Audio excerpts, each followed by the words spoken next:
la génération des femelles de 5 ans.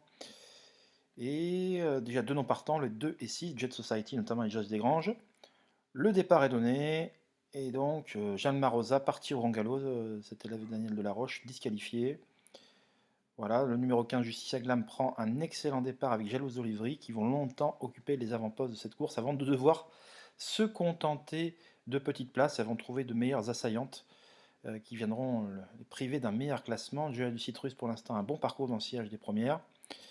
Côté corde, Julia Keno a également un très bon déroulement de course, puisqu'elle attend sur un quatrième rideau, et on va voir par la suite qu'elle va bénéficier d'un parcours de rêve et jusqu'au bout. C'est-à-dire que Joël Citrus va se décaler, et Pierre Verva va avoir l'inspiration de la suivre pour ne plus se retrouver bloqué à la corde. Enfin bon, bref, on ne pouvait pas rêver d'un meilleur scénario de course. Bref, donc on est devant les tribunes, un tour de l'arrivée, Justicia Glam à l'avantage, Jalouse de Lévry est pour l'instant dans son sillage, mais on voit qu'Éric Raffin s'impatiente devant les tribunes. Et pour arriver à la descente, il va vouloir justement, en descendant, prendre l'avantage, relayer Justicia Glam, la pensionnaire de Monsieur Sionneau. On voit que ça ne chôme pas à cet instant-là du parcours. Boucle la descente sur le pied de 1,05, 1,06, c'est quand même, ça fait beaucoup. Et vous voyez que là, les 5 premières ont pris une avance considérable sur le reste des poursuivantes.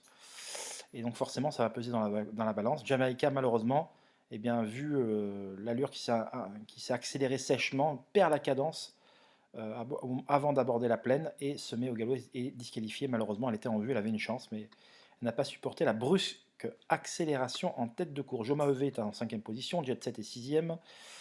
Jalousie de Lille, bon, boucle son parcours à la corde, elle n'avait pas de prétention aujourd'hui. Voilà, écoutez, Joy Geniou forme le wagon de la deuxième épaisseur, et dans ces conditions-là, c'est toujours très compliqué. Voilà, on est toujours là, on a abordé la montée après la plaine. Et donc, Jalouse Olivry, logiquement, reprend le rythme, après avoir dévalé la descente sur un drôle de rythme.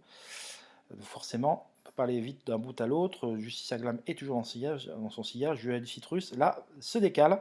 Et justement, eh bien, c'est bien vu, puisque Pierre Verva anticipe ça également et va pouvoir se retrouver, comme on dit dans le jargon, à 2 au carré. Et donc la position stratégique est idéale. Là, on boit du petit lait quand on joue le numéro 5 au moins placé, parce qu'on se dit qu'on ne peut pas rêver d'un meilleur déroulement de course. Je rappelle que d'ailleurs que ce numéro 5 est propriété d'Alexis Lévy, le journaliste connu d'Equidia. Donc belle performance réalisée, et voilà, de sa jument. Donc aujourd'hui, c'est très bien pour lui, pour l'entourage. Donc le 4 est toujours tête et corde, il attend les attaques, mais on sent qu'il contrôle, mais il n'en a pas tant que ça sous la pédale.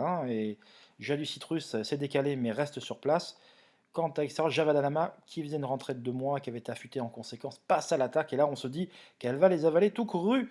Mais c'était sans compter. Là, elle prend l'avantage, Javadalama, mais elle va trouver le meilleur finisseur à l'extérieur, puisque le numéro 13 viendra des derniers rangs, Journée rêvée, arracher la décision au prix de ce numéro, Javadalama. Tandis que Julia Keno doit se contenter de la troisième.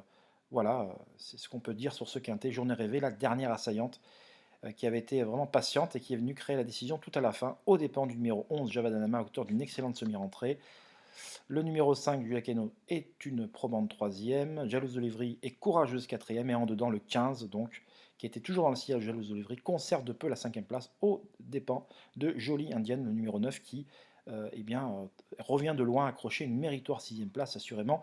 Elle a une course de ce type dans les jambes au cours de l'hiver. Il faudra la surveiller avec beaucoup d'attention. Mais comme je le disais avant la course, ils étaient nombreux à pouvoir espérer lutter pour la victoire. Et si on recourt cette course-là 15 jours, 3 semaines plus tard, nul doute qu'il y aura à nouveau une arrivée totalement différente. Voilà, n'hésitez pas à venir jeter un coup d'œil sur mon site www.caparos.fr.